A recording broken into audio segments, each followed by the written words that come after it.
Salut, c'est Alexis et vous écoutez le podcast de Contournement sur les technologies no-code. Chaque semaine, on part à la rencontre des personnes les plus intéressantes de cet écosystème en plein essor. Au travers de leurs expériences et leurs projets, on espère vous inspirer et vous donner matière à réflexion pour progresser dans votre découverte de ce territoire encore peu connu. Dans cet épisode, j'échange avec Maxime Cohendé, le CEO d'Avisio et membre de longue date de la communauté No-code France. On revient avec lui sur ses aventures entrepreneuriales et surtout le rôle d'un CEO dans la création d'une entreprise. Vous verrez, il y a beaucoup de no-code inclus.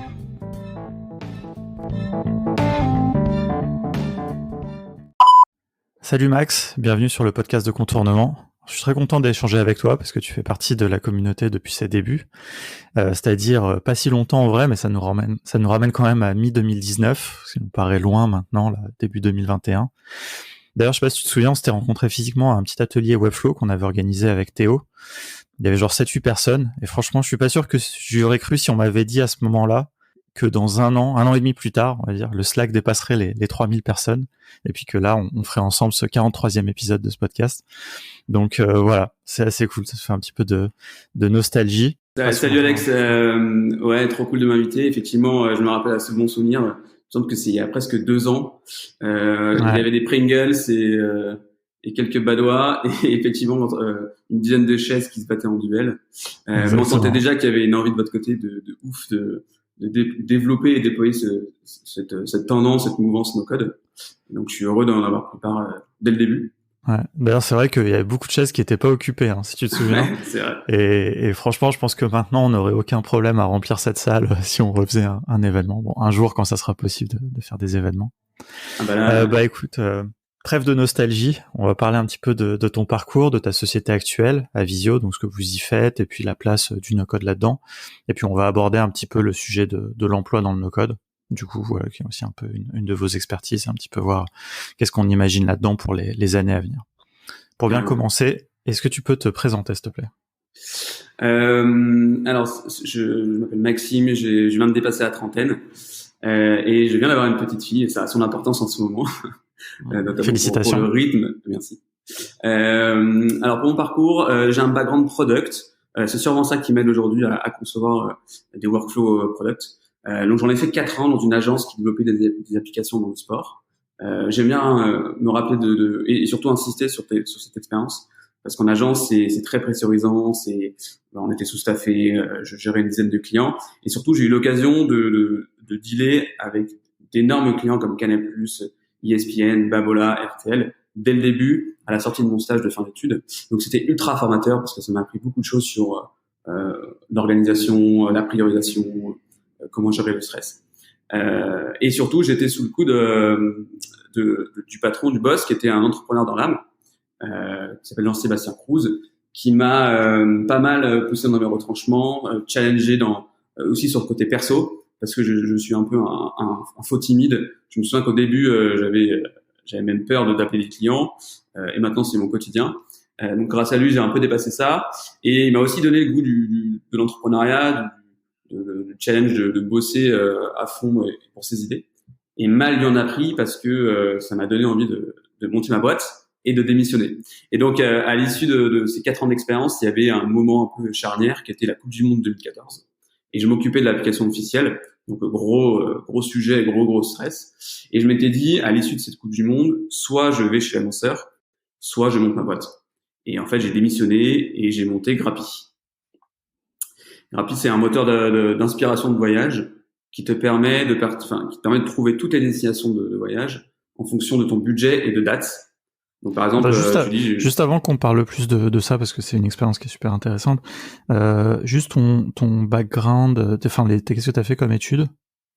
J'ai fait un peu un parcours classique, entre guillemets, une école de commerce et une Erasmus à Newcastle qui a son importance parce que c'est là où j'ai rencontré mon futur associé sur ma première expérience. Et j'aime dire que cette école, sur le moment, tu as l'impression que tu apprends rien. Et en fait, tu te rends compte au fil de l'eau qui t'ont permis de développer un esprit critique, de challenge, et un réseau aussi qui me sert aujourd'hui tous les jours. Et aussi sur le plan comptable, les bilans. J'aurais dû pousser plus en finance. Voilà, effectivement, à l'issue de l'école, j'ai Donc j'ai eu cette expérience de product et ensuite j'ai monté ma boîte. Ok, pardon pour l'interruption. Et donc, ouais, Grappi, t'as fait un super article d'ailleurs où tu parles de cette expérience. Je mettrai le lien là dans les notes. Mais je veux bien que tu nous racontes un petit peu parce que t'en as tiré pas mal d'enseignements, je trouve, de cette première aventure qui t'ont servi après. Donc, je veux bien que tu nous partages à la fois l'aventure et puis aussi un petit peu ces enseignements. Ouais, carrément. En fait, donc quand j'ai démissionné, j'avais 24 ans. Et donc c'était assez risqué finalement quand je regarde un peu dans le rétro. Mais je regrette pas un seul instant parce que en fait ça m'a pris au trip. Je pouvais faire que ça en fait, donc démissionner et monter cette boîte parce que j'avais cette idée qui me trottait dans la tête. Et en fait c'était un peu une idée perso, c'est que c'est souvent moi qui organise les voyages entre potes et j'en avais marre de passer des heures carrées à trouver la destination qui correspond à tout le monde dans un bullet dans les dates. Et en fait, vu que je suis un peu flemmard, je me suis dit je vais faire un outil qui me permet d'aller plus vite et de régler des soucis. Donc j'étais un petit peu déjà dans l'histoire de trouver des automatisations qui me permettent d'améliorer la performance. Bon, même si là c'est le côté perso. Et en fait, et en plus il n'y avait pas de site qui permettait bizarrement en une seule recherche de trouver toutes les destinations de voyage. Et donc j'avais cette idée que j'avais envie de concrétiser, mais je savais que je pouvais pas y aller tout seul parce qu'il me fallait du répondant, il me fallait un regard un peu critique et surtout quelqu'un qui alimente le débat. Et donc je suis allé pitcher cette idée à mon ancien coloc d'Erasmus qui s'appelle Benoît Mouret, qui était à l'époque, il me semble, à Barcelone. Qui travaille à Barcelone et en fait il a eu le culot de croire en l'idée et il est revenu à Paris pour commencer à réfléchir à ce projet-là qui n'était pas évident au début parce que on ne connaissait rien en travel, donc il fallait comprendre comment tu récupérais les data de travel via l'API, comment tu allais construire le front, le back-end, etc. Surtout qu'on n'avait pas énormément de sous. Et donc là on avait déjà un peu cet esprit no-code, MVP. On s'est beaucoup inspiré des vidéos de The Family, qui, quoi qu'on en dise, sont ultra salvatrices et formatrices, parce qu'ils nous ont donné le courage de nous lancer et ils ont répondu à beaucoup de questions qu'on n'osait pas poser à différentes personnes. On ne savait pas à qui la poser. Parce qu'on était un petit peu les premiers à monter notre boîte dans notre entourage. Et puis on n'avait pas des parents ou des familles entrepreneuriales. Et en fait, on s'est rendu compte, après pas mal de recherches, qu'il y avait qu'un seul provider, un seul fournisseur de données qui pouvait nous répondre à nos problématiques. C'était Skyscanner. Et en fait, en creusant, on s'est rendu compte qu'il fallait tel historique, telle ancienneté pour espérer postuler à leur programme d'affiliation, ce qu'on n'avait pas. Et donc en fait, c'était soit on arrive à dealer avec Skyscanner, soit le projet est mort dans l'œuf, quoi. Et tu es dans l'œuf. Et en fait, avec un peu de culot et de persévérance, on a monté un dossier béton en montrant les arguments, pourquoi, comment, pourquoi ça n'existait pas et comment on allait répondre à ces problématiques. Et on a réussi à avoir accès à cette API. Et c'était assez fou parce que à la fin de l'expérience, on était dans le top 50 des sites en trafic chez eux. Donc c'était Juste par curiosité, c'est quoi leurs critères? Tu vois, enfin, comment parce que je pense que ça c'est un sujet que les gens voient pas forcément. Tu vois, nous on a des gens qui nous disent oui, des fois on veut faire tel projet, puis ils se rendent pas compte que les données, en fait, ils vont jamais y avoir accès, tu vois, ou pas facilement. Donc je veux bien que je suis curieux de savoir c'était quoi leur prérequis par exemple. Le prérequis il était assez simple, je crois que c'était le nombre de visiteurs uniques par mois. Et je crois que c'était un truc aux alentours de 100 000. Donc nous on était à 0 parce que le site n'existait même pas. Faut que tu leur garantisses que tu as je sais pas 100 000 visites dans la plateforme qui va utiliser leur API, quoi, en gros. Alors là on était en 2014, donc je sais que leurs guidelines ont un peu changé. Notamment nous, au début de l'expérience, quand le site est sorti, on était rémunéré à chaque clic sortant vers leur partenaire. Okay. Et au cours de l'histoire, ils ont changé un petit peu ça en mettant un autre step. Il fallait que le voyageur ait réservé sur le site partenaire. Donc ça réduisait notre commission de 90%. Et donc en fait, c'est cet aléa un peu technique qui nous a un peu poussé à pivoter, malgré le fait qu'on ait près de 50 000 visiteurs uniques par mois sur le site, uniquement avec des techniques un peu de gros hacking. À l'époque, ce qui marchait bien, c'était les groupes Facebook. Donc tous les Français à Madrid, les Français à New York, les Français à machin. Et moi j'allais poster un message. Hello, j'ai trouvé un site trop stylé qui permet de partir au départ de Madrid. En une seule recherche, ça vous dit où partir. Parce que généralement, quand t'es un peu expat, t'essaies de voyager aux alentours. Et ça, tout de suite, ça nous a apporté énormément de trafic. Mais ça suffisait pas parce que tu te confrontais à la concurrence de Skyscanner, Booking qui dépense 600 000 euros par jour d'AdWords ou autre. Donc tu fais pas de quoi. Et donc là vient le moment du pivot. Et ça, c'était le premier enseignement, c'est qu'en fait, il faut pas s'arc-bouter sur tes idées pour s'entêter. Si le projet doit survivre en pivotant, il faut pivoter malgré le fait que tu fasses un peu le deuil de ton bébé et ton idée initiale. Et donc là, on pivote en B2B.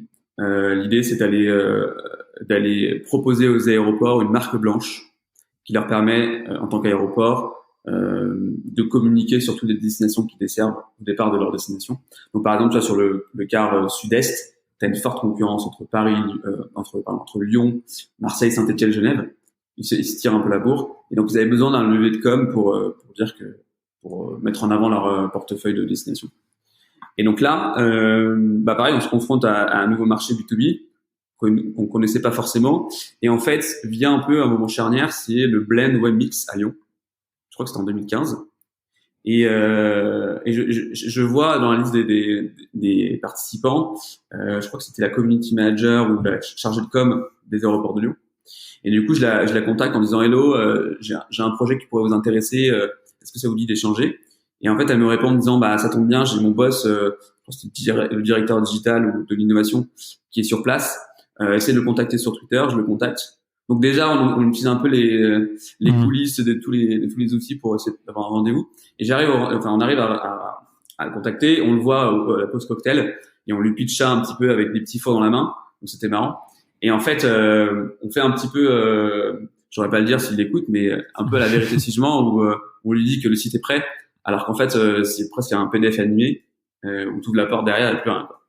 Et on arrive à le convaincre et il nous dit ok, dans 2 semaines, vous venez à Lyon. Parce qu'à l'époque, on était à Paris. Vous venez à Lyon et vous me faites une démo. Et donc là, t'es face à cet enjeu. Et donc là, on a un peu remué cette terre pour essayer de trouver des solutions de dev un peu plus rapides. Et donc là, on a essayé de bootstrapper des bouts de code avec un pote qui nous a du coup développé le MVP, qui était simplement un appel API qui te permettait de lister un ensemble de destinations au départ d'une ville avec quelques variables comme le budget ou des variables subjectives comme le soleil ou la mer. Et finalement, ils ont été plutôt conquis. Et en fait, c'est cool parce qu'ils avaient aussi une démarche d'aider les startups à développer leur projet. Et donc, ils ont eu un énorme impact dans la suite de l'aventure. Et attends, juste pour comprendre, comment les entreprises elles utilisaient ça? Tu veux dire les aéroports? Ouais. En gros, via Skyscanner, en fait, on avait une marque blanche, c'était un moteur d'agrégation de données. Donc, on agrégeait toutes les données de Skyscanner au départ de toutes les villes et à destination de toutes les villes. Et pour chaque aéroport, on leur développait un front bloqué sur la ville de départ de Lyon et bloqué sur leur destination qu'ils desservaient. D'accord. Ça fiche. Enfin, tu vois, c'est un site web. C'était pour les gens qui habitaient à Lyon, par exemple. Ouais, exactement. C'est pour la zone de chalandise de tous les Lyonnais et aux alentours qui se demandaient où est-ce qu'ils pouvaient partir au départ de Lyon. Ils allaient sur un site qui s'appelait inspirationvoyage.aéroport de Lyon. Et en plus avec des couches un petit peu éditoriales où ils avaient éditorialisé les destinations soleil, mer, fiesta, amoureux. Ils avaient des filtres un petit peu subjectifs qui leur permettaient de filtrer encore plus ces destinations. Ok. Et donc ça, grâce à cette marque blanche, on a réussi à signer les aéroports de Paris, Genève, Lyon, Marseille. Voilà, donc un super projet. Et en fait, à ce moment-là, on est en train de lever des fonds en friends and family. On était sur le point de lever 300 000 et en fait arrive à ce moment-là un message d'une connaissance de mon associé qui nous dit salut, je développe en mode un petit peu garage sous-marin une techno de prédiction qui permet de savoir si le prix de ton billet va augmenter ou pas dans les prochains jours. Donc là, c'est un peu un autre délire, machine learning, big data, et ils nous proposent de nous racheter avec un projet derrière où on reste dans la boîte avec des responsabilités canon et une supervision. Et là, tu arrives un petit peu, tu as 25 ans, tu as une offre de rachat sur un projet qui te permet de rentrer dans une nouvelle dimension. De l'autre côté, tu es en train de lever des fonds pour ton idée initiale. Ça fait déjà 1 an et demi, et donc du coup, le chômage qui t'a permis de bosser tranquillement arrive bientôt à échéance. Franchement, c'est un dilemme. C'est un sacré dilemme. On a vraiment beaucoup hésité, on a pesé tous les pour, tous les contre. Et finalement, on a accepté de rejoindre l'aventure parce que notamment en plus c'était une boîte hollandaise, donc tu avais cette dimension un peu internationale. On avait des bureaux à Amsterdam, on découvre une culture, etc. Et donc on a accepté ce rachat. Il me semble que c'est fin 2015, près. Et donc assujetti à ce rachat, il y a un côté rebranding, parce qu'en fait, la personne qui nous a racheté souhaitait s'adosser à une équipe française qui avait lancé ça en France, un peu jeune, qui allait sortir une marque forte dans le travel, l'innovation. Et donc, on sort la marque HelloTrip. Et HelloTrip devient un service une app travel qui te permet soit de t'inspirer pour trouver ta destination, soit pour te dire si le billet que tu as choisi va augmenter ou pas. Et donc, assez fou, parce que là, du coup, on part en R&D, on a des Prometheus qui sont hallucinants sur une dizaine de routes. Donc, une route, c'est une ligne de départ et une ligne de destination. Sur des Paris-San Francisco, on te disait à 98% de précision si le billet allait augmenter ou pas dans les 2 prochains jours. Ce qui était hallucinant, en fait. Et en fait, il y avait une techno qui avait déjà été lancée, et je crois, rachetée par Microsoft ou je sais plus, un mastodonte comme ça, en 2008. Mais les technos n'étaient pas assez matures à l'époque pour aller plus loin. Et nous, on essayait de surfer là-dessus pour relancer un peu cette innovation. Et donc, en fait, MVP qui cartonne sur ces routes. Et donc, la prochaine étape, c'est d'essayer de déployer notre techno sur toutes les routes. Et là, en fait, on a besoin de lever des fonds. Sauf que notre associé qui nous rachète, il n'est pas focus, il a une autre boîte. Donc, on loupe une levée de fonds. Il y a un peu d'eau dans le gaz parce que ça nous frustre. Nous, on est à Paris, on est un peu dans les starting blocks. On a marre d'attendre. Du coup, on est cantonné entre guillemets à faire un peu de business et d'aller voir les aéroports pour vendre notre service. Voilà. Et en fait, petit à petit, c'est l'un des inconvénients quand tu développes une tech. C'est pas ready tout de suite. Donc, faut prendre le mal en patience, mais ça dure trop. Donc, la flamme s'éteint un petit peu. D'autant plus que je suis très quand je m'exprime et que j'ai des débats, j'aime bien utiliser tous les mots que nous offre la langue française pour être le plus implicite et précis possible. Et en fait, en anglais, je galère parce qu'il manque de vocabulaire pour faire passer l'émotion et mettre de la nuance ou de l'équilibre dans mes propos. Et donc, je nourris une frustration parce que j'arrive pas à exprimer pleinement ce que je ressens. Tu vois, le débat, je galère à ce moment-là. Et donc, en fait, ça, plus ça fait que en fait, j'en ai marre. Avec mon associé aussi, on se dit, bon, on n'en voit pas le bout. D'autant plus que quand t'es founder, tu fais un petit peu tout. Tu sais pas en quoi t'es bon, tu sais pas si t'es bon, tu sais pas ce que tu veux faire parce qu'on a fait du product, on a fait du business, on a fait du market, de la com, etc. Et donc, arrive un moment, 2 ans après, donc là, on est en milieu 2017, j'éprouve un peu un besoin de me rassurer et de me confronter au marché un peu réel de l'entreprise, du travail. Et donc c'est la fin de ma première aventure entrepreneuriale,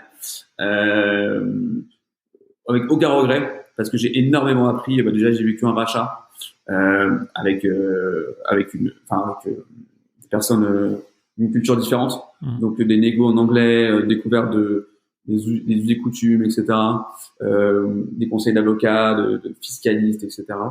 Et puis surtout j'ai fait un pivot, j'ai monté une boîte de zéro, où à l'époque en 2014 c'était moins, je pense que c'était moins facile de monter une startup parce que tu avais moins de contenu, tu avais moins de gens qui l'avaient fait. Aujourd'hui, c'était un petit peu trendy à la mode de le faire. Aujourd'hui, limite tout le monde l'a fait et tu demandes qui ne l'a pas fait, quoi. Ouais. Finalement sans dénigrer, mais c'était vraiment challengeant. Donc on en regarde avec mon associé. Là, on est toujours ultra potes. on garde un énorme souvenir sur un apprentissage un peu perso de tout ça. Et puis je pense que sans cette expérience, on n'aurait pas eu la suite. Donc en fait, c'est canon. Il y a un truc que je note aussi dans ce que tu nous as raconté, qui est effectivement, ce qui est cool, c'est d'avoir vécu toutes ces choses différentes. Ça n'a pas été un trait plat. Je pense qu'il y a déjà peu de startups finalement qui sont juste un long fleuve tranquille. Mais c'est aussi un peu ce culot, tu vois. Je trouve que tu as utilisé ça plusieurs fois, tu vois, à différents moments. Ce petit truc de tenter la chance avec des bons arguments, tu vois, aux bonnes personnes, à Skyscanner, à ce gars de Lyon. Et je trouve que c'est important aussi à avoir en tête, quoi. Sans ça, ce que je dis en pro et en perso, c'est que ça coûte rien de poser la question. Et donc en fait, on a posé énormément de questions à des gens qui nous ont énormément aidés. Tu vois, Skyscanner, on n'arrivait pas à avoir, on pensait avoir cette barrière trop haute et ne pas accéder à ce programme d'affiliation. Et en fait, on a contacté une ou deux personnes de l'équipe de Skyscanner sur LinkedIn. Ils nous ont répondu, ils nous ont dit, les gars, votre idée est trop cool. Faites un dossier avec ces points-là, ces points-là, ces points-là. Ce qui nous a permis de faire le dossier dont je parlais tout à l'heure. Et c'est en posant des questions, en fait. Pareil, tu vois, j'ai posé la question à la community manager de l'aéroport de Lyon. Celle qui m'a dit, il y a mon boss qui vient demain, parle-lui. Effectivement, si tu restes dans ton coin et que tu ne demandes pas de l'aide ou tu n'essaies pas de te renseigner, c'est sûr que les gens, ils avancent, quoi. Et est-ce que tu penses que ça serait toujours possible aujourd'hui, tu vois? Parce que moi, j'ai l'impression que, par exemple, en 2014-2015, tu pouvais avoir un peu plus accès aux gens sur LinkedIn qu'aujourd'hui, où on est tous submergés de trucs automatiques et tout. Mais bon, je sais pas, en même temps, on a quand même des contacts sympas en ce moment sur LinkedIn, mais c'est vrai. Je sais pas. C'est vrai que les gens sont un peu sursollicités. J'en parlerai un peu plus tout à l'heure sur le recrutement, c'est surtout vrai là-dessus. Mais quand même, ce contexte aujourd'hui un peu compliqué, rend les gens encore plus bienveillants. Et finalement, les gens ont envie d'aider, sont volontaires à donner un coup de main. D'autant plus qu'aujourd'hui, on le voit sur Slack de No Code France. Tu poses des questions, comment faire ça comment faire ça en no code ou comment faire telle feature, et t'as 14 personnes qui répondent. C'est pas obligé, tu vois. C'est une sorte d'entraide open source, parce que finalement ça s'enrichit aussi, ça fait une bibliothèque de contenu. Je pense qu'il y a des différences, mais finalement, si t'as envie aujourd'hui de monter une boîte, tu peux le faire si t'as l'envie. Parce que je m'en souviens quand j'ai démissionné, que j'ai monté ma première boîte et que je pitchais la boîte à peu près 250 fois par jour et que je prenais les téléphones des gens pour qu'ils likent la page Facebook. Ils me disaient, mais c'est trop bien ton idée, je l'ai eu 14 fois, ça n'existe pas. Et en fait, la différence entre ces gens-là et nous, c'est que nous, on s'est lancé. Et c'est souvent ça qui est la différence, c'est que je dis souvent, t'as une idée, mais lance-toi, quoi. Parce que en fait, ça peut être que trop tard. C'est jamais trop tôt. Ouais, et ça c'est toujours vrai aujourd'hui, de toute façon, même si effectivement ça devient un peu plus simple de se lancer, il y a quand même toujours de toute façon pour les gens une barrière mentale souvent. C'est déjà ça le premier truc à franchir, quoi. C'est vrai, et je pense qu'aujourd'hui la barrière mentale est en train de s'abaisser parce que les gens se décomplexent en voyant le nombre de gens qui se lancent. Et aujourd'hui, on est quand même en France, dans un pays qui te permet de le faire grâce au chômage. C'est génial, avec d'autres aides. Et donc, c'est dommage de pas en profiter si on a une idée. Effectivement, il y a peut-être 1000 personnes qui l'ont eu dans le monde. Il n'y a pas 1000 personnes qui vont se lancer. Et dans tous les cas, ce qui fait la diff, c'est l'exécution et le timing. Donc, non, carrément.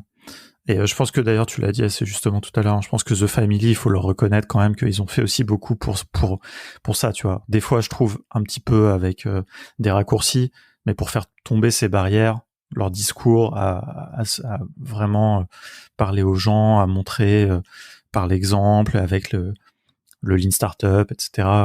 Ils ont beaucoup contribué à ça, quoi. Non, mais clairement, et franchement, au début, quand t'es devant ta feuille blanche, t'as démissionné, tu montes ta boîte. Franchement, quand tu étais en agence et que tu avais 250 tâches à faire dans la journée, et dans tous les cas, tu étais obligé de les faire parce que tu as des clients, tu avais des matchs qui se lançaient et toi, tu avais ton app, voilà. Et là, tu te dans ta feuille blanche, qu'est-ce que tu dois faire? Par où tu commences? Est-ce que tu dois monter ta boîte légalement? Est-ce que tu dois prendre un comptable, un machin? Et en fait, les vidéos d'Oussama et autres te permettaient de répondre à ces questions. La to-do quand tu montes une boîte, Est-ce que il faut lancer sa page Facebook, faire de la com avant de lancer? Est-ce que c'est l'œuf ou la poule? En fait, plein de trucs qui te permettent de te dire ok, bah je fais ça et puis j'avance petit à petit. Et ça, c'est franchement, je suis fortement reconnaissant. Et puis aussi le fait d'être associé à deux, c'est cool parce que tu te challenges, tu mets un peu des deadlines et tu t'entraides, quoi. Ouais, c'est important. Carrément. Et alors du coup, tout ça t'a amené à une autre expérience. Enfin, il y a eu un petit quelque chose entre les deux. Je sais pas si tu peux nous en parler rapidement. Alors effectivement, je suis à la fin du coup d'Hellotrip et donc j'ai cette envie de confronter au marché du travail. Donc là, ce que j'aime bien faire et là où je pense être pas mauvais, c'est dans le market.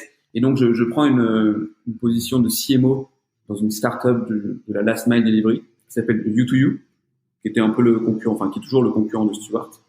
Last mile delivery, c'est de la livraison du dernier kilomètre. Ouais. D'accord, ok. Qui donc en 2017, les transporteurs, les retailers, le e-commerce cherchent toujours des nouvelles façons de livrer plus vite avec cette notion un peu écologique.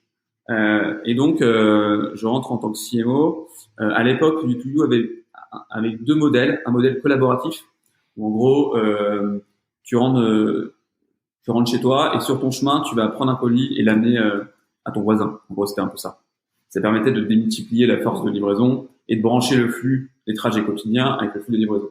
Sauf qu'en fait, tu te confrontes rapidement au flou artistique et juridique du travail, pas bénévole, mais du travail d'amateur, qui est pas déclaré.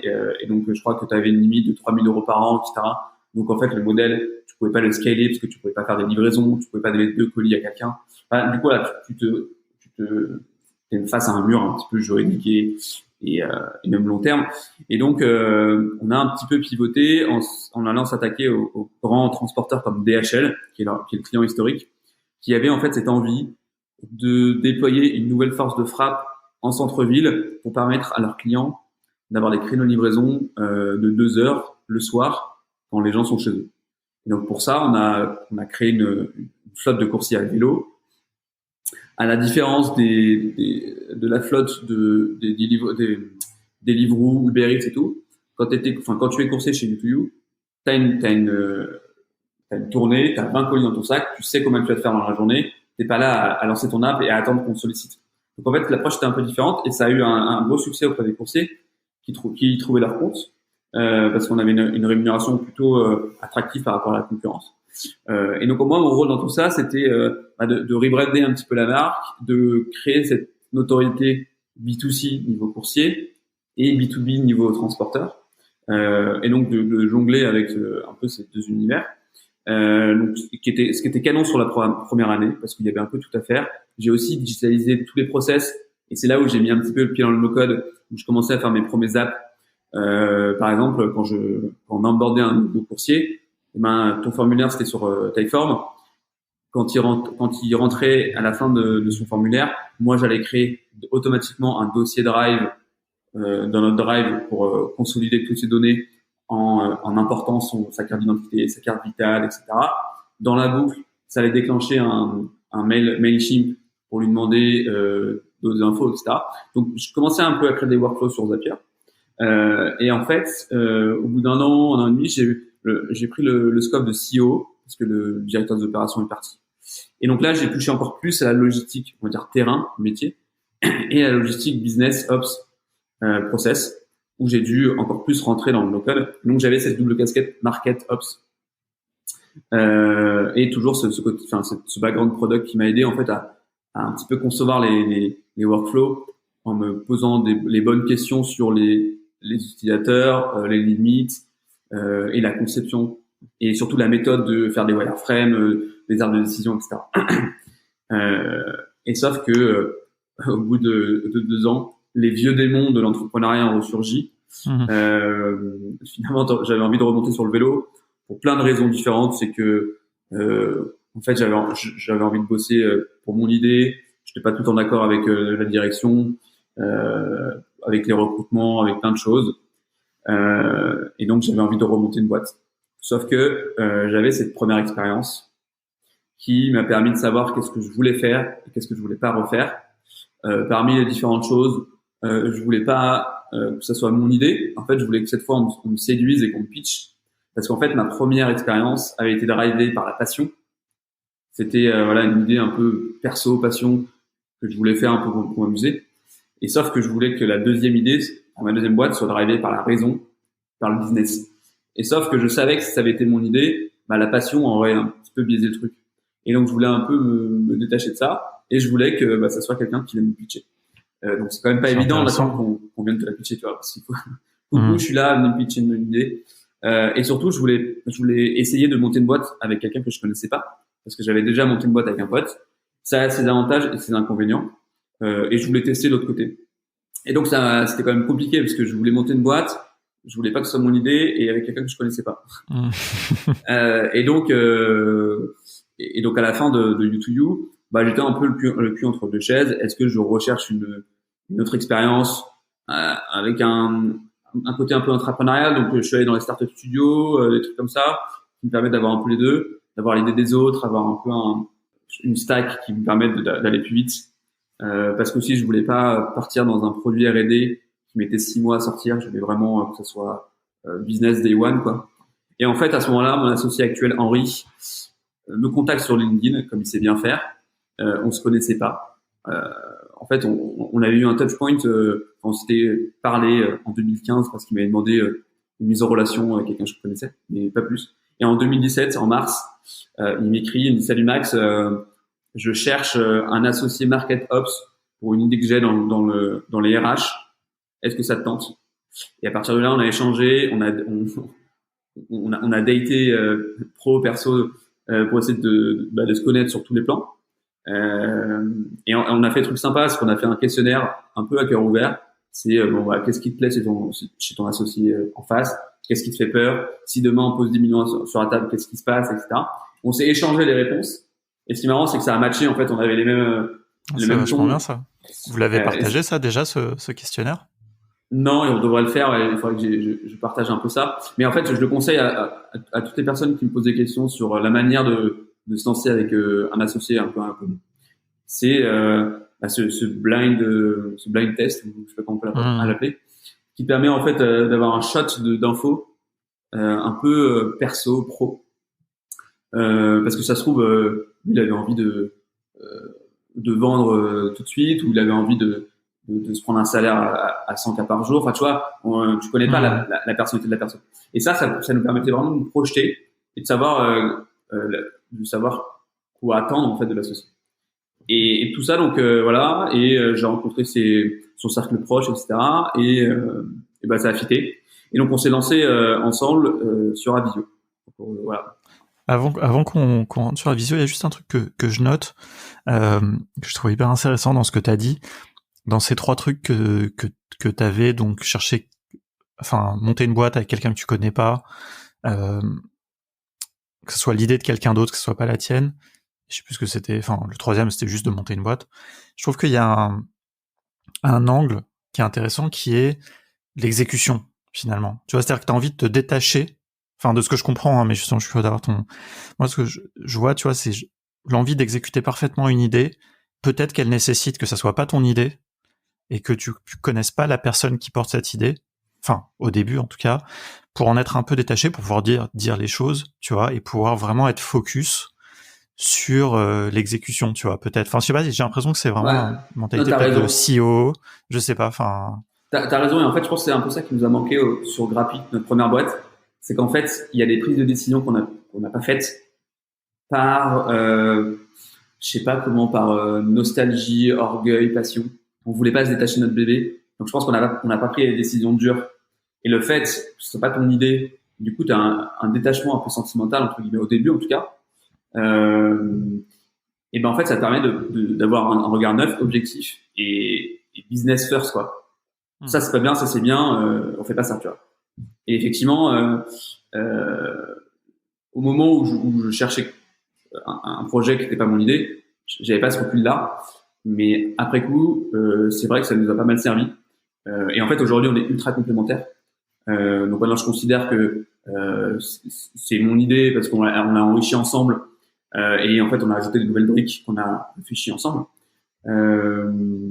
Mais effectivement, au départ, ça a pas mal servi parce que ça nous a permis d'aller assez vite et de faire du business day one, en plus de cette approche no code que j'ai mis en place, qui nous a permis de faire de croître sur la première année sans écrire une seule ligne de code et en économisant énormément d'argent et de temps. Alors justement, on va parler de ça, mais dis-nous ce que c'est Avisio. Du coup, quelle est cette idée finalement? Parce qu'on a un petit peu tourné autour, mais c'est cool, ça fait une petite montée justement. Quelle était cette idée de ton associé Henri? Alors, l'idée d'Henri, c'était de dire, en tant que manager, donc lui, il a eu plusieurs expériences de directeur commercial dans les belles startups, mon docteur, Hoist, etc. Et il s'est rendu compte que le recrutement, il a éprouvé que le recrutement c'était ultra compliqué, que ça devrait rester un levier de croissance. Et en fait, finalement, c'est souvent un risque opérationnel parce que personne n'est formé à faire de recrutement. Les managers ne le sont pas. C'est souvent pour hier. Faire un entretien, c'est compliqué. Et surtout, dans tout le process, tu peux avoir des biais, donc des biais cognitifs. Donc, tu peux être sujet inconsciemment à des des sentiments qui vont aller à l'encontre de ton jugement qui devrait être impartial, entre les soft skills et les hard skills.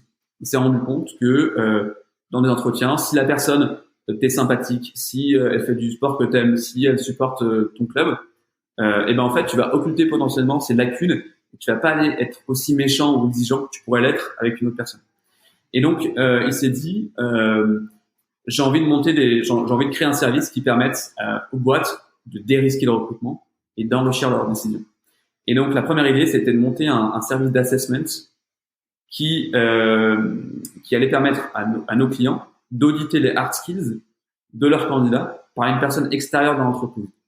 Et donc pour amener un peu d'innovation de service et pour avoir un prisme un peu différenciant, on a monté un réseau de managers. Donc aujourd'hui, il est constitué de 400 personnes. C'est que des top managers et des C-level dans les belles boîtes de la French Tech et maintenant un peu même d'ailleurs, qu'on va solliciter pour justement permettre à nos clients d'auditer les compétences métiers et de dérisquer leur recrutement. Et ces clients-là font appel à nous pour deux raisons principales. L'objectivité, donc soit parce qu'ils se sont déjà trompés, soit parce qu'ils veulent trancher dans une shortlist, ou soit parce qu'ils veulent avoir un regard extérieur. On va leur permettre d'avoir ce manager opérationnel expert métier qui va avoir ce regard complètement désintéressé de l'issue et qui va dire le candidat il est bon là, mauvais là, ou il faut qu'il s'améliore ici. Ou alors ils font appel à nous pour la technicité, c'est-à-dire que tes deux founders, t'as un founder qui est plutôt commercial et l'autre un peu plus tech, ils recrutent leur premier CMO, ils n'ont pas les compétences market pour analyser les recrues, et ils vont faire appel à notre réseau et on va leur mettre dans les pattes le CMO de Dridy, le CMO de Conto, qui va permettre en fait d'auditer les compétences de leur candidat. Et donc l'idée c'était vraiment de permettre aux boîtes de prendre la bonne décision et de recruter le bon candidat pour eux. Ok, super intéressant. Et alors comment s'est passée l'exécution justement de ça? Alors au début, si je fais un petit peu la timeline, donc il a fallu constituer des documents d'évaluation. Donc déjà, il a fallu réunir un pôle d'experts, donc de managers, essayer de trouver quels sont les skills importants pour chaque métier et de trouver quelle est la meilleure façon pour tester chaque skill. Donc ça a été le jeu de plusieurs ateliers. Et une fois qu'on avait fait ça, on se retrouvait avec une liste de skills, une liste de questions qu'on a du coup consolidé dans les documents, donc plus simplement sur Gdoc. Et après, il a fallu trouver une façon de mettre en musique le client, le candidat et l'expert. Donc c'est une sorte de jeu de danse à trois qu'il fallait orchestrer. Et le plus simple aurait pu être de développer une plateforme de mise en relation avec un dashboard qui permet à l'expert d'avoir l'ensemble des questions qu'il allait poser au candidat. Le candidat a un accès visio qui permettait, etc. Sauf que là, on aurait dû développer et on était parti pour 6 mois de dev. Et en creusant un petit peu, je me suis rendu compte que tout était faisable grâce au no-code. Et donc pour ça, j'ai beaucoup potassé les différents blogs de personnes qui l'ont fait. J'ai regardé par exemple la vidéo de Comet qui avait fait 500 cas de CA avec Bubble et Airtable par exemple. Et à ce moment-là, je me suis dit allez, je me lance aussi, on va essayer de faire mieux qu'eux, faire plus de chiffre d'affaires en no-code. Et donc, j'ai creusé l'ensemble, en fait, j'ai listé l'ensemble des touch points et des actions nécessaires dans le workflow. Donc, par exemple, la prise de contact, Les interactions avec les candidats et avec et le les client clients. et avec l'expert. Ouais. Ok. Plusieurs parties, ouais. Donc ça fait un workflow assez complexe, quoi, entre les différentes parties prenantes. Ça fait un workflow assez complexe. Et donc, j'ai listé l'ensemble des interactions et des touch points nécessaires pour que le workflow se déroule bien. Et pour chaque point, j'essaie de trouver la meilleure application et la meilleure façon de faire avec les outils qui m'étaient mis à disposition. Et donc pour ça, si je te fais un peu le workflow en version no code, le client, c'est encore le cas aujourd'hui d'ailleurs parce que il est robuste. Le client va saisir son mandat sur Typeform. Dès lors qu'il saisit son mandat, un peu comme chez U2U, eh ben je vais instantanément créer un dossier dans mon Drive qui va consolider la job description, le mandat et d'autres informations qui sont nécessaires ensuite pour la suite. Ensuite, moi, je vais lui proposer une liste d'experts que je sens pertinent pour son business et qui potentiellement vont être capables de l'aider sur l'assessment. Et en fait, dès lors qu'il choisit son expert, il me transmet les coordonnées de son candidat. Et là, automatiquement, avec un jeu de vue sur Airtable, je dis dès lors que un assessment a un expert associé et un candidat associé, alors je vais déclencher un email automatique au candidat qui va lui dire salut candidat, Avisio a été mandaté par nom et prénom du client pour t'auditer sur le nom du poste. Pour cela, on te met en relation avec l'expert qui te propose de prendre rendez-vous dans ce lien Calendly et de faire ce business case. Et en fait, toutes les composantes et variables de cet email sont récupérées via Airtable.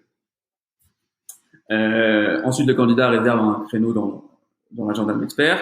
Ils se rencontrent en visio sur un échange de 45 minutes. L'expert va compléter la scorecard que j'ai générée automatiquement via un template avec Zapier et GDoc. Et ensuite, une fois qu'elle est faite, il faut que je l'envoie au client. Et ça, c'était la tâche la plus chronophage. Parce qu'il fallait aller sur le GDoc, le mettre en PDF et l'envoyer au client. Et en fait, moi, je suis quelqu'un qui suis assez flemmard et dès que je fais quelque chose 2 fois qui me prend plus de 2 minutes, je l'automatise. Et en fait, ça a été la tâche la plus compliquée parce qu'il fallait trouver un moyen automatiquement de générer un PDF à partir d'un GDoc.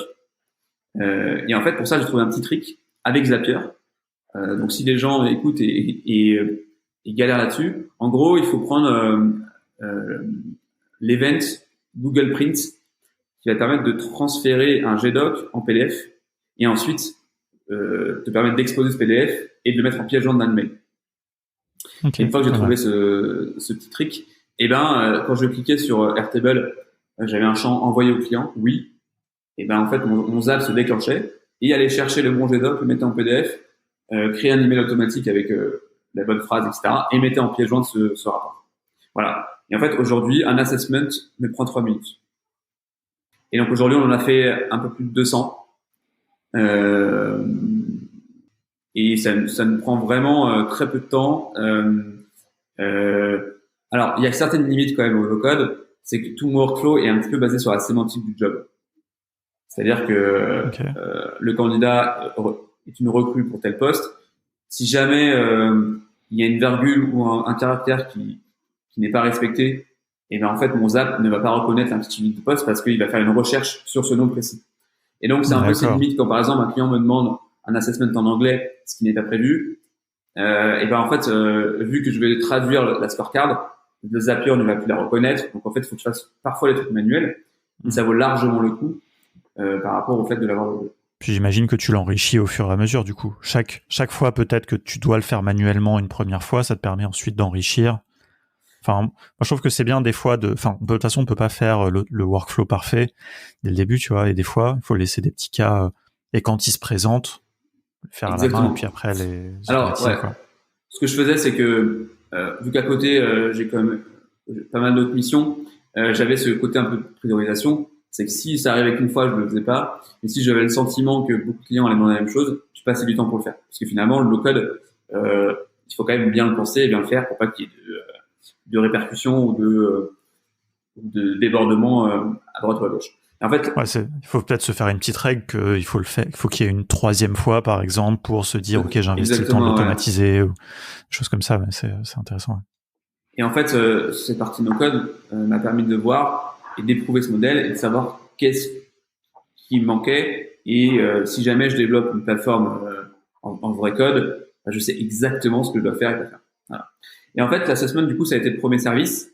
Et en fait, on s'est rendu compte avec Henri que bah, ça allait pas servir nos ambitions euh, parce que le volume n'était pas forcément là et le marché non plus. On allait faire, je sais pas, 250 000 euros de chiffre d'affaires. C'était pas la vision qu'on avait de la boîte.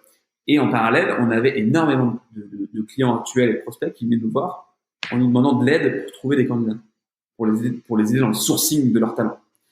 Sauf que bah, on n'avait pas vocation à faire un cabinet de chasse et au début ça nous intéressait pas forcément et en fait on l'a refusé une fois, deux fois, trois fois, cinq fois. Et en fait au bout d'un moment on se dit bon bah quand même c'est bizarre. Et t'as une demande marché, t'as des clients, enfin des prospects, bah du coup t'as un problème, t'as un pain.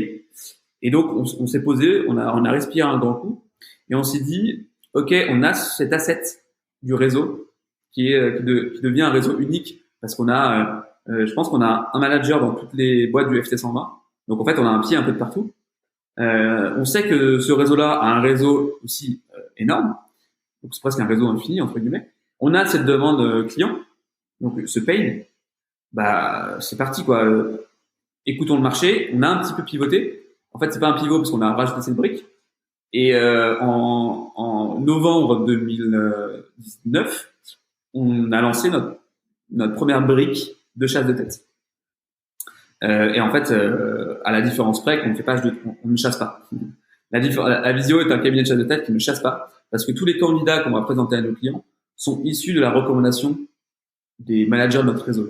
C'est la grande force qu'on met dans ce secteur-là, c'est qu'on a envie de dépoussiérer un petit peu et de changer un peu le prisme. C'est-à-dire que nous, on va se mettre plutôt du côté des candidats. Donc l'idée, c'est de dire, on a un réseau unique, on va essayer d'accéder à leur réseau pro-perso pour identifier des talents qui, a priori, ne cherchent pas encore ou qui sont en début de recherche. Et donc ça nous permet d'avoir une exclue sur l'info, d'autant plus qu'on a l'intime conviction que les meilleurs talents ne les cherchent pas, mais grâce à nos managers, on les trouve. Voilà. Et donc en fait, on a lancé ce cabinet de chasse porté par un réseau manager qui nous permet d'avoir d'infos en exclu, d'avoir un marché caché de candidats et à côté d'avoir un marché caché de job parce que on s'est constitué un club de clients qui nous fait confiance et qui, grâce à nos conditions conditions commerciales attractives, n'ont pas énormément de freins à bosser avec nous et sont ultra curieux d'avoir des pépites qu'on présente régulièrement. Et en fait, le no-code m'a encore aidé à ce niveau-là parce que quand j'ai lancé ce service de chasse de tête, on pouvait prendre de plein de bouts différents. Est-ce qu'on prend un CRM, est-ce qu'on développe une plateforme, etc. Parce que tu avais une notion de présenter une shortlist, de présenter un mandat, de faire un job board, etc. Et donc, encore une fois, je suis passé par mon ami Zapier, qui m'a permis, avec Airtable, Typeform, Gdoc et Gmail, de créer des documents de mandat automatisés et finalement de me créer mon propre CRM et mes propres shortlists. Et en fait, ça m'a permis les 2 premiers mois d'éprouver un peu de modèle et de savoir qu'est-ce que j'allais chercher. Parce que je savais bien qu'avec la vision et l'ambition qu'on avait, il fallait que je m'équipe sur un CRM qui allait me pérenniser et consolider mes données et sécuriser. Et donc, grâce à mon no-code, j'ai un peu titillé toutes les limites de ce modèle-là et j'ai pu me dresser l'ensemble des listes et des features mandatory pour mon prochain CRM. Et donc aujourd'hui, je l'ai trouvé grâce à ça. Et aujourd'hui, ce CRM, je l'enrichis tous les jours avec des notifications et des règles métiers que je déploie grâce à Zapier. Donc en fait, Zapier est encore au cœur de mon réacteur. En fait, toutes les lacunes métiers que n'a pas mon CRM, je les comble grâce à Zapier. Et ça, c'est assez fou. Tu vois, par exemple, quand on crée un nouveau mandat chez un client, pour que toute la boîte soit au courant, je mets une notice sur Slack. Par exemple, quand on veut présenter un candidat à un client, au lieu de prendre à chaque fois 3 minutes pour faire un email, salut client, je te présente le candidat, et ben j'ai fait un email automatique via Zapier. En fait, c'est autant de petites tâches chronophages qui sont à faible valeur ajoutée que j'automatise, qui permettent à nos talent managers en fait de prendre plus de temps avec nos clients et plus de temps avec nos candidats pour créer les conditions d'une belle aventure. Voilà. Génial. Bah écoute, c'est hyper intéressant. Et je pense qu'on a bien vu un peu comment le no-code vraiment vous a aidé à se lancer, à exécuter et tout.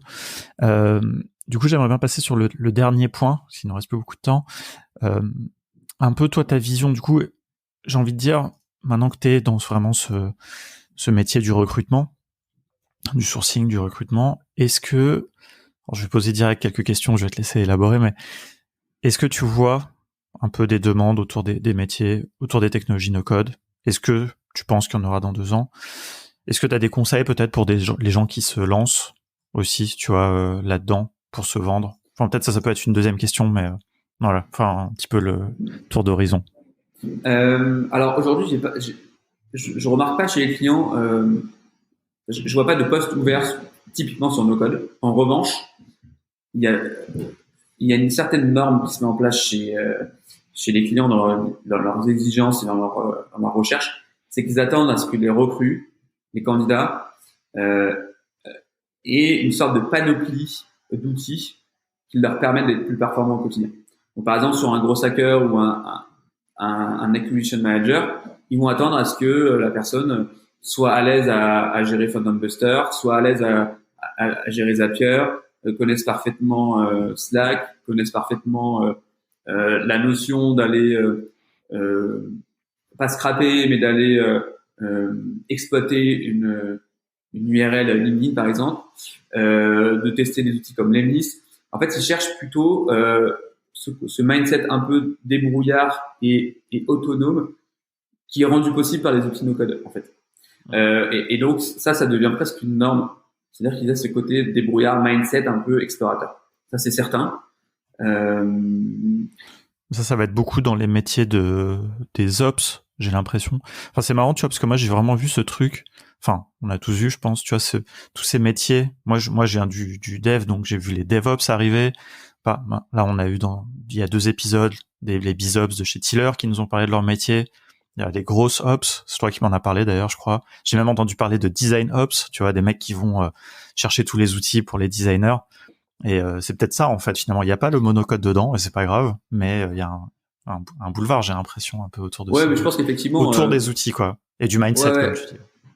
Et je pense que le no-code c'est un mindset plutôt qu'une discipline.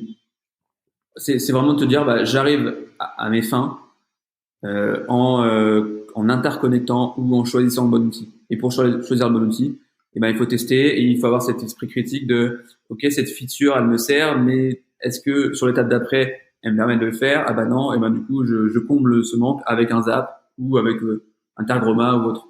Après ça permet aussi aux entreprises, à nos clients d'être plus agiles dans les tests parce qu'ils vont permettre de tester des side projects intrapreneuriaux plus facilement. Au lieu de dépenser des sous tout de suite dans une agence de dev ou en recrutant des devs, ils vont tester ça un petit peu de leur côté. Et une fois qu'ils ont un peu ce MVP interne fait réaliser grâce à ce mindset et à des outils no-code, eh ben, ils déclenchent des budgets. Ça, C'est quoi un bon moyen pour un candidat de montrer ce mindset, à ton avis? C'est une bonne question. De ce que tu vois peut-être, je sais pas. Je pense que c'est pas évident, hein, justement, c'est pour ça d'ailleurs que je la pose, mais Bah, un peu comme à la manière des designers et autres, c'est d'avoir un portfolio ou d'avoir fait un site ou d'avoir fait un side project. Euh, Par exemple, avec Webflow, tu fais en 2 secondes, tu te fais un website. On l'a énormément vu au début du premier confinement, notamment sur le Slack No Code, où beaucoup de gens ont créé des sortes d'annuaires ou des sites qui permettaient de trouver des centres de dépistage, qui permettaient de trouver des zones où il y avait des masques, qui ont développé des applications sur Glide en 2 secondes. Et ça, il faut le consolider. Il faut pas avoir peur personnellement, de le mettre en avant sur son LinkedIn, parce qu'aujourd'hui, c'est une force de pouvoir créer des side projects qui marchent en termes business ou pas, parce que ça permet de rassurer le recruteur que que t'as pas peur du challenge et que t'as pas peur de créer, de tester, de jeter, de refaire. Ça, effectivement, je pense que c'est intéressant. Carrément.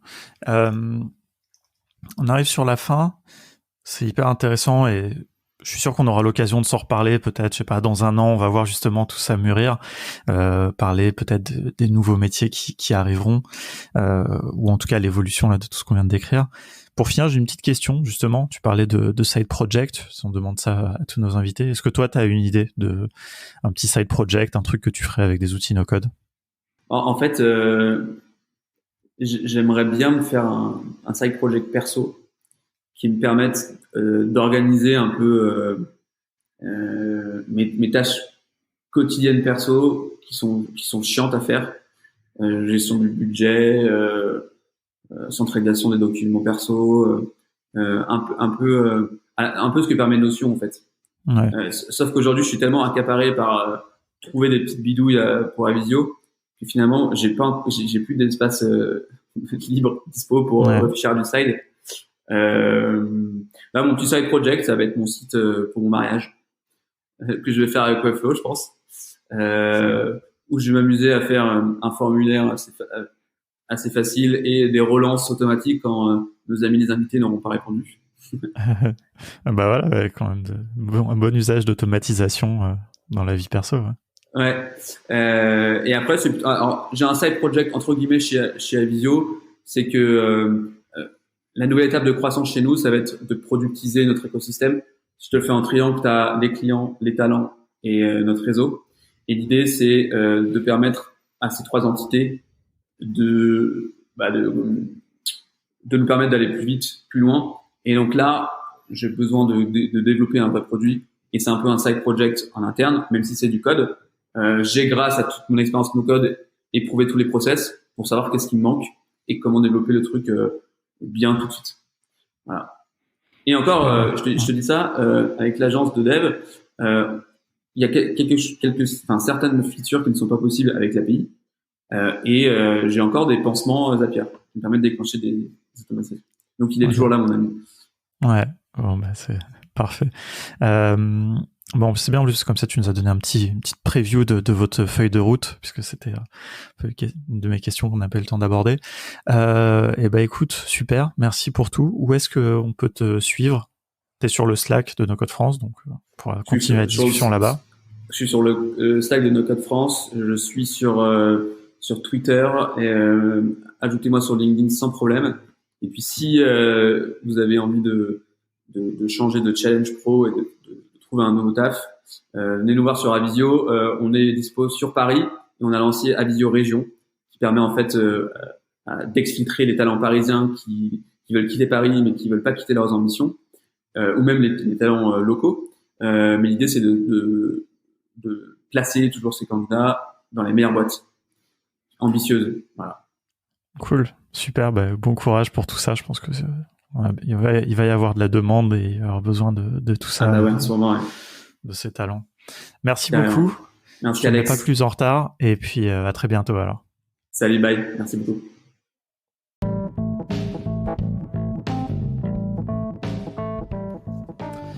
Ah ouais, vous avez écouté jusqu'au bout. Merci beaucoup, ça fait plaisir. J'espère que ça vous a plu surtout. Alors si ça vous a intéressé, ce que je peux vous proposer, c'est de rejoindre le Slack de No Code France et le channel podcast Contournement pour qu'on continue cette discussion. Vous me disiez ce que vous avez pensé de l'épisode et puis si vous avez des questions, pourquoi pas. Voilà, on peut continuer à discuter de tout ça. Et si ça vous a donné envie peut-être de maîtriser un petit peu plus ces outils No Code, si c'est pas déjà le cas, hein, peut-être que vous êtes déjà un expert, eh bien, n'hésitez pas à aller voir notre site contournement.io. Vous verrez qu'on propose différentes formations pour que vous deveniez vous aussi un expert ou au moins que vous puissiez maîtriser ces outils pour lancer vos propres projets. Voilà, je vous dis à très bientôt.